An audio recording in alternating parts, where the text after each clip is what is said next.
Hi, I wanted to make this because of all the things that I've seen in the news and about race relations and what I feel is my failure. Um, I have often been unthinking, I don't think uncaring, but just plain stupid, not paying attention. I started watching, I have some notes here so that I get this, don't get lost. um, D.L. Hughley's show and the things that he talks about on that show, I believe in. The other night he said um,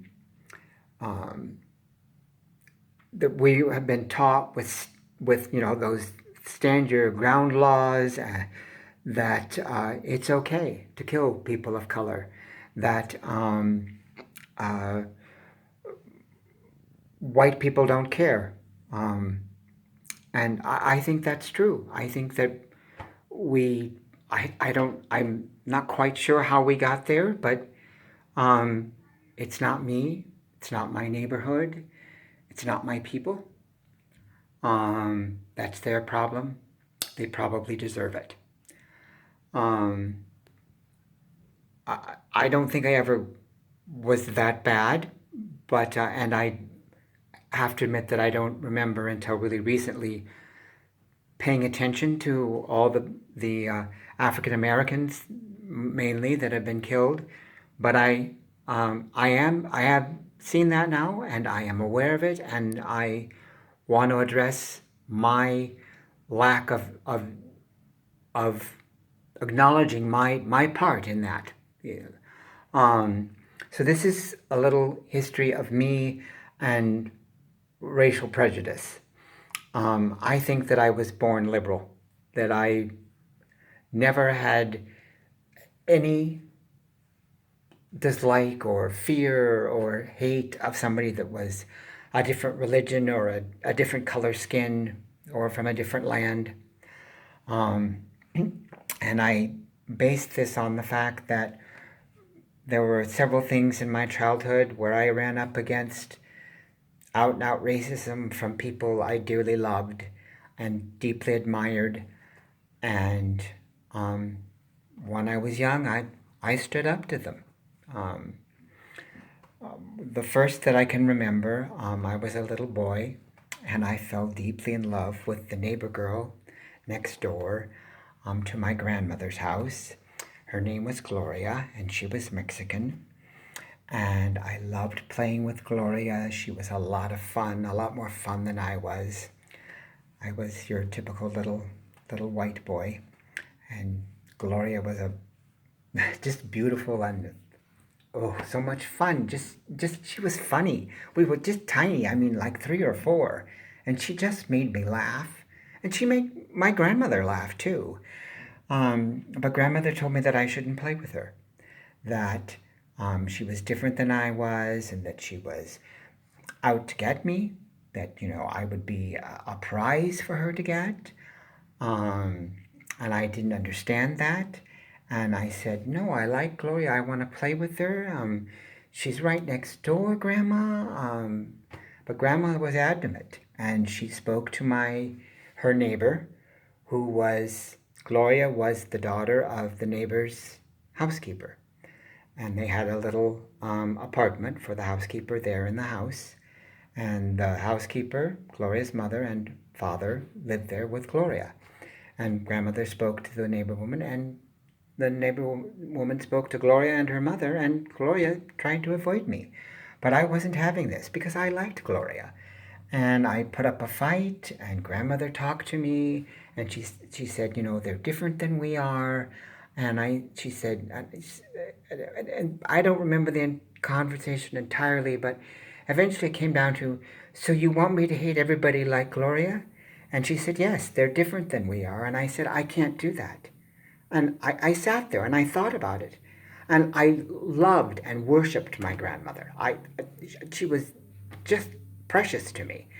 And she loved me dearly.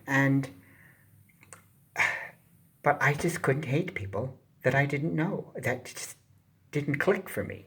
I didn't know how to do that, even to please my grandmother. So I fought her on this. And I talked to my mother, and my mother was on my side, and then grandmother talked to her, and then mother thought about it.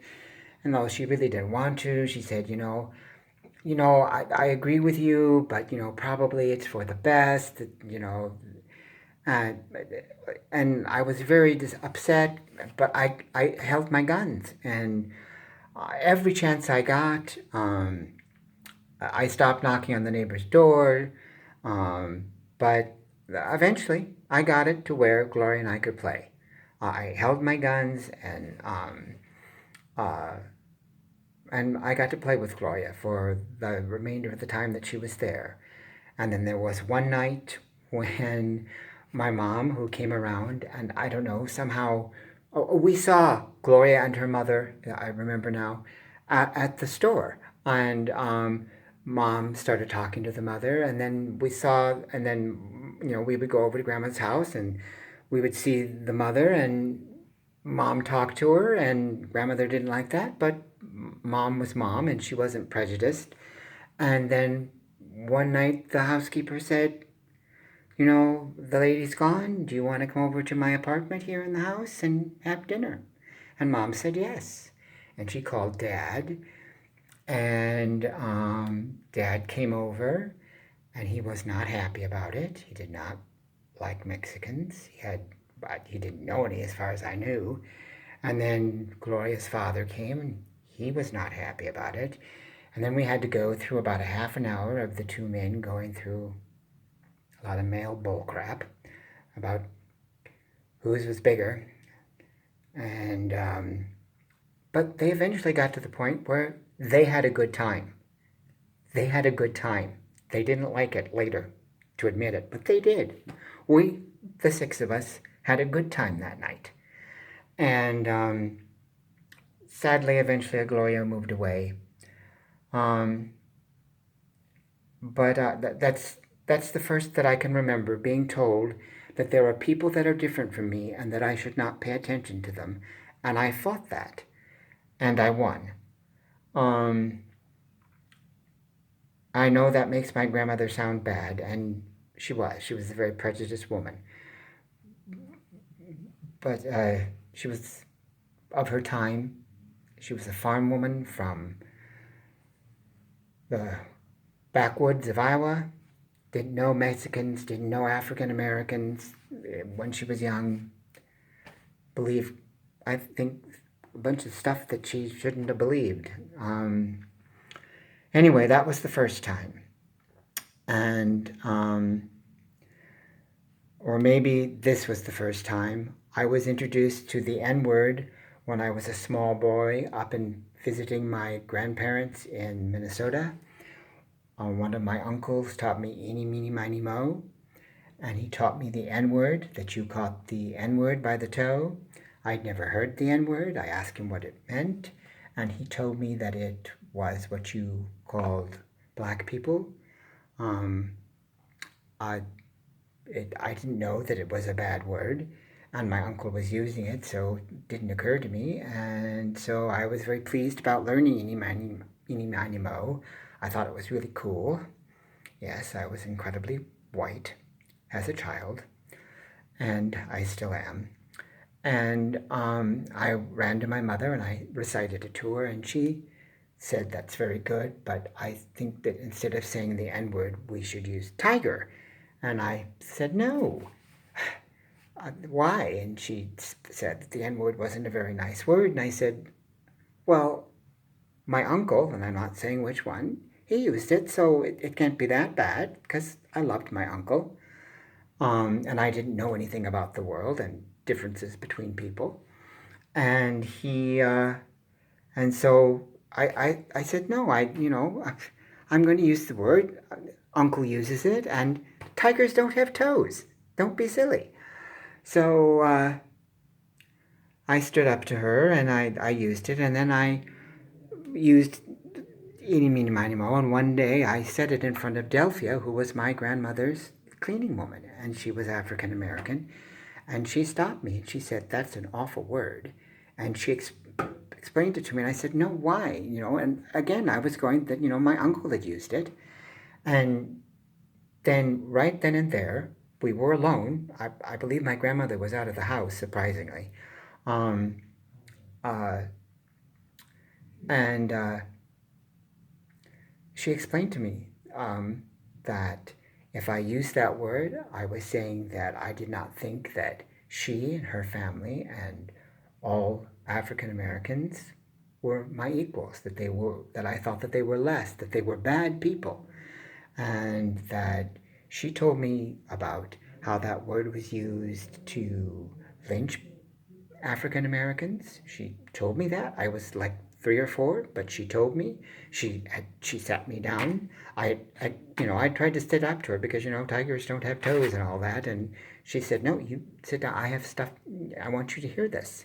I don't want you to use that word in front of me, and this is why."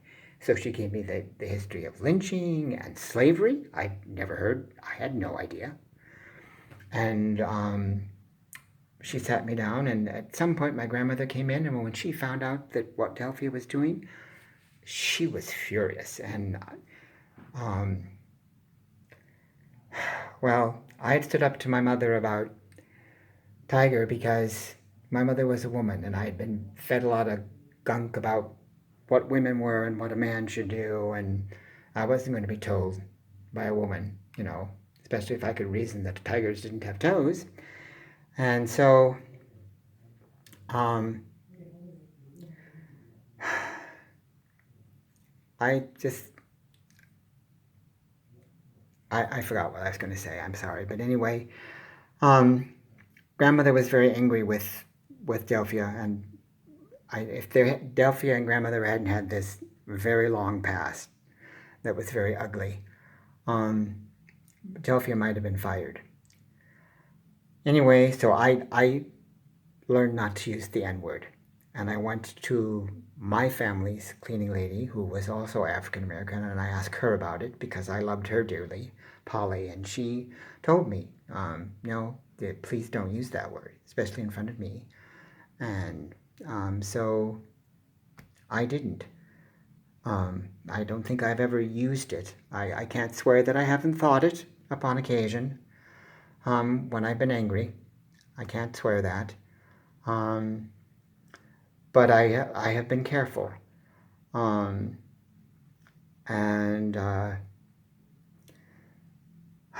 so those were my first two dealing with that. And dealing with Delphia, I love Delphia. It just happened that Delphia didn't do anything special. In fact, she let me know she didn't like me very much. That was Delphia, and that's part of what was between her and my grandmother. And she told me with some amount of glee when my mother was carrying my younger brother that I can't wait to see what happens when this baby comes, because you, Mr. Get Everything, are going to get your nose quite bent out of shape. And my grandmother wasn't, she did that right in front of my grandmother, and my grandmother wasn't pleased about that. But when I did this thing with Gloria, and I stuck up for it, Delphia came to me and she said, that was impressive, Jamie, and I'm proud, and I think that there's hope for you. And you listen to your mother. And then shortly or sometime later, I found out about the bad thing between grandmother and Delphia. And it doesn't reflect good on anybody.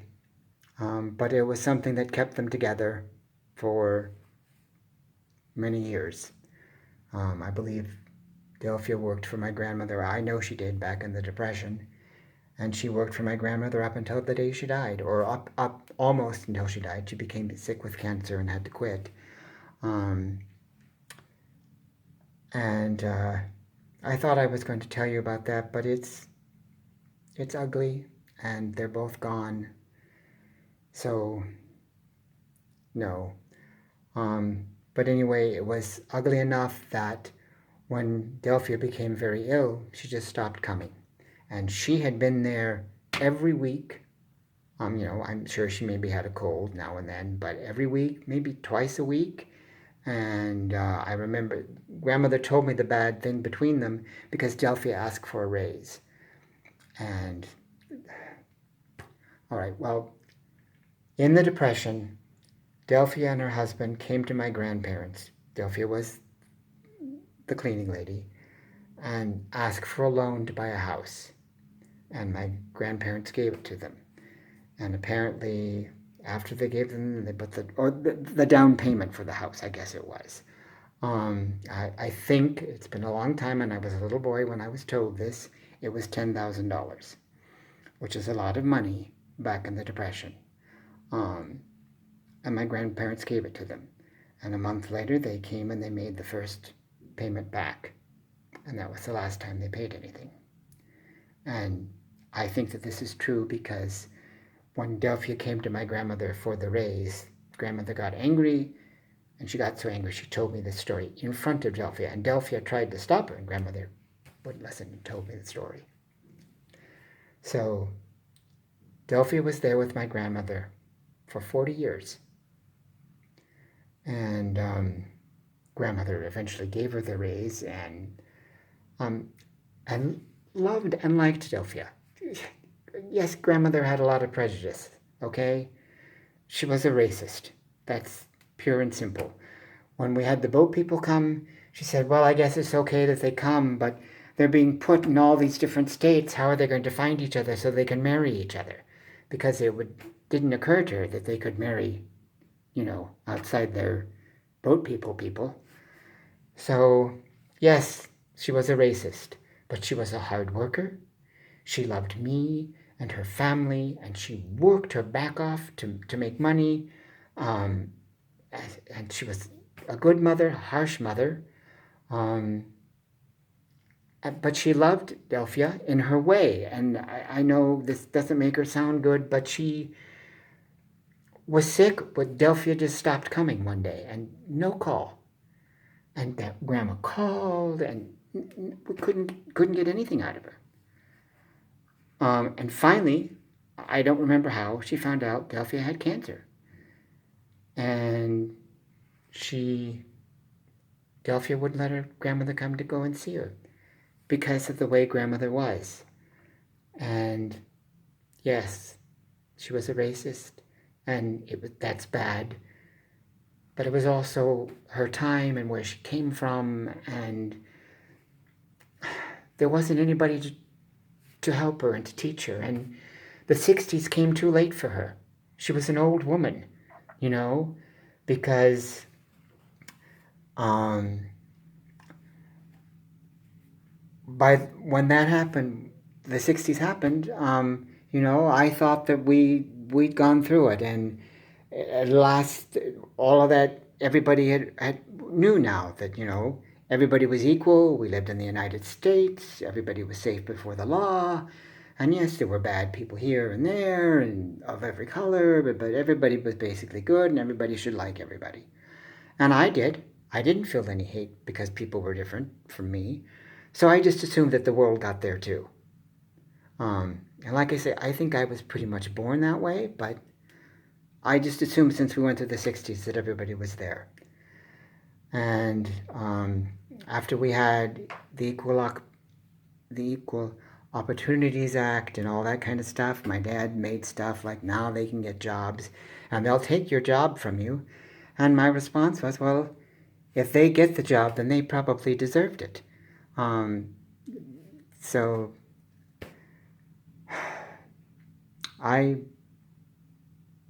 But I got swayed.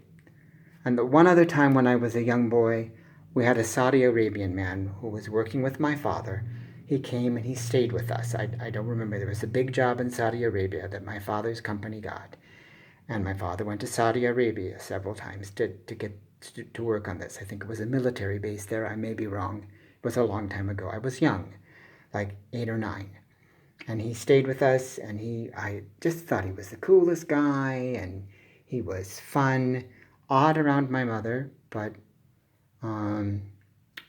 now that I'm grown up, I know what that was. She didn't wear a veil, and she talked back to some extent to my father and voiced her opinions without being asked, and he he didn't like that. But you know, um, but other than that, he did things with me, and he was I thought he was cool. And then shortly before he left, I was playing with a neighbor boy, and he started to talk to us about the Jews and how they were evil. And again, he got to the point where he told me, now you will hate Jews from now on, right? And I can't do that. I can't hate people I don't know. It's just not in me. And so I had to disappoint him. But I did. But the neighbor boy, who I'm not going to tell you his name, he said, yeah, sure. Because he thought this man was cool too. But I can't do that. So, anyway, the 60s happened, and I thought we were all there. And then I started to hear these negative things. Oh, there were, welfare mothers, and they have babies to stay on welfare. And I thought, well, maybe that's true. I don't know where I saw it. Certainly, I got it from some members of my family. Not my mother, but others. Um, and I know things like that were in the news. Or not in the news, written about. And I didn't quite believe them, but I thought, well, I suppose there could be some like that, Um, but I grew up. I didn't. I just thought everything was okay. I didn't have any prejudice, so nobody did, and there was, there was a time when I was in graduate school, and there was this African American dancer who was sitting with me. I didn't know him very well, but he started talking about, and there was, I don't know why. I mean, we weren't close really, and he just started talking to me about how all these white people, I wonder what they think of me. I thought, you're in the theater department. What are you talking about? This is yeah, I guess there's prejudice out there, but not here. What are you talking about? And then years later, I was living in Chicago, and I was going to an audition to a theater I'd never been to that was on the south side, and I took the L train south, and said I was reading and going over sides, I think it was, for the audition, and going over my monologue in my head, and then suddenly I looked up, and I was surrounded by African Americans, and there wasn't any other white person there. And I suddenly knew what he was talking about. Because now I was the only one. And nobody was being threatening. They were going about their business. But I was the only white person there. So that's there, Somehow I was taught that without even knowing. So, and I was taught, I don't know when, but that black men were dangerous. I was taught that. And there was a time when I was in Chicago with another friend, and we were coming from a theater that we went to all the time, in a neighborhood we knew, but it was a bad neighborhood. And then there were these two, and they were across the street, and he and I were heading, it was daytime, and we were heading to the L, and they started kind of like chasing us, and we ended up running. Now that I've heard the things that I've heard, I wonder if we didn't give it off, that if maybe, I thought they started it, but maybe we did by looking at them funny, because they were black men. And if I did that, I'm very sorry. Because there was some chase, but there were other people around, and we wouldn't have been hurt, probably. So it was probably a game to them. But Paul and I were scared. So, um, and then I did a very horrible thing. Um, and I was 38 years old, and I should have known better. I was working as a temp. I was an actor, and I didn't make much money at that, so I made my living by temping. And I went into this place, this company, and it was not particularly well run. And that wasn't their fault. They were a kind of a social. They were a social services company, and they didn't have a lot of money, so their equipment was bad, and I felt bad about that. And this young African American woman, who was a mother of 4 children, I believe, and her name was Vivi, was there, and I had to help her a lot. She was distracted often, um, and I had work to do, and we kind of did the same thing. And there was only one printer, and it was a crappy printer and temperamental, and I had to learn to take care of it. Um, and one day, she wasn't paying attention to what she was doing, and we were putting in case files, and you put the case file in to a certain print, and then the printer would print underneath, the new stuff about the case. And she wasn't paying attention, and she printed over like months of stuff on several different cases. So I grabbed it, and some of it was I could make out, some of it was really hard, and I had to struggle, but I typed them all up again, and printed them all off, and we told nobody. But that took me like 2 hours, and I had to give up my lunch, because we had to do it secretly so nobody knew she destroyed those files. And it wasn't her particularly. I didn't like working there. The job ended, and then several weeks later they wanted me back, and I didn't want to go back. So I made up a story. The temp agency said, always said, well, if you don't want to do a job, that's fine. But they knew you were looking for work. So it was the same job that would keep coming up. Never, you have to do this, but, well, there just isn't anything else. I didn't want to go back, so I made up a nasty story. I didn't think it was a nasty story. I said that Vivi's husband had a gun, and he brought it in, and I didn't say he threatened anybody. I just said I saw it. And I told the temp agency, and I honestly didn't think it would go any further because I was stupid. I was a stupid man who didn't want to go back to a place to work, and I said something stupid that hurt people. I didn't mean to hurt them, but she was an African American girl, and they believed the worst. And I said it about her husband without thinking.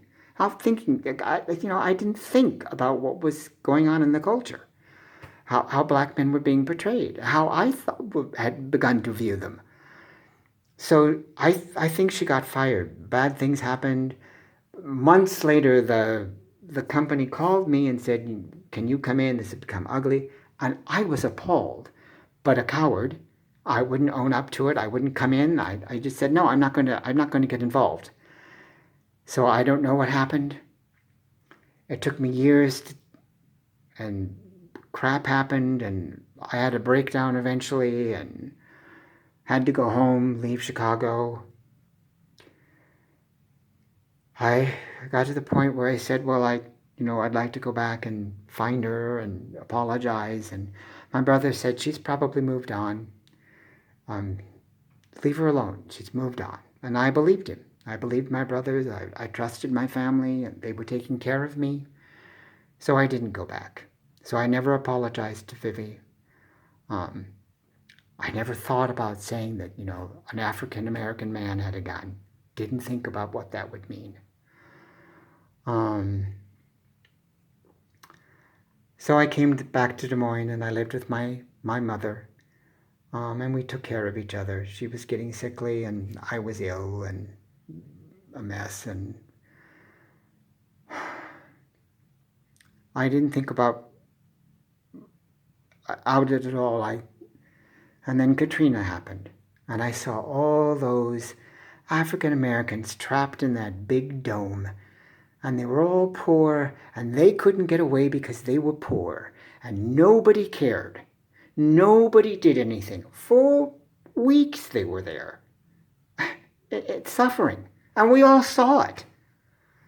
And I began to realize things are not right here. And then all those murders, man after man shot down by the police mostly. And I'm not blaming the police. I'm not blaming them. They've been taught this crap too. All right? And I'm not saying that they were right. I think if you kill somebody in an automobile accident, you don't get to say, well, I thought that the other driver was going to hurt me, and then you get away for killing them. No, you've caused somebody to die. You should pay for that. Maybe it wasn't, you didn't intend to. Maybe it happened at the spur of the moment. But if you're a police officer, you're carrying a gun. You should be very, very careful before you fire. And a lot of times these things, they're not. They just start firing over and over. So Katrina and these murders, and not just from police officers, other people too. And calling people because their little children African American children are selling lemonade next to you, or you're in the park and you see them and they're barbecuing, and well, they're barbecuing in a park. That's what the park's there for. So, and then we have President Dump, who hates everybody, in a way, Mr. President of the Divide. So, I don't know that I can call myself woke, but I see now that things are wrong, and that I have been quiet about it, and that I haven't thought about it properly. But I see that now, and I watched this show, the D.A. Hughley show, and the things he says are true, and he's funny. It's a good show, not just for the social purposes, but it's a good show and all. You should watch it. But I'm making this because I have failed as a person. I have let other people tell me things, and I've just believed them. And things are very wrong in this country, and we need to fix that somehow. And I don't know how. I'm sorry, I don't. But I hope that we can figure that out.